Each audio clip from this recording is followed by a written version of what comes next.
আসসালামু আলাইকুম। আমি রিফাত হোসেন। আমি পেশায় একজন ছাত্র। আমি লেখাপড়ার পাশাপাশি এই যমুনা ফিউচার পার্ক এবং বসুন্ধরা গেটের পাশে একটি কর্ম করে খাচ্ছি। এটা আসলে আমাদের বাংলাদেশে বর্তমান যে অবস্থা, যে সিচুয়েশনটা ক্রিয়েট হয়েছে, আমরা অনেকাংশে আমরা লেখাপড়া করে বেকার অবস্থায় আছি। বিশেষ করে আমি অনার্স ফাইনালের পড়ছি ইন ম্যানেজমেন্টে।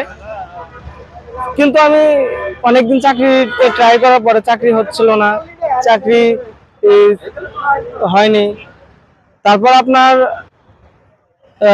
আন্দোলনের পরে টিউশনে ছুটে যাওয়ায়, টিউশনে না পাওয়ায় আমি এই পেশাতে নিয়োজিত হয়েছি।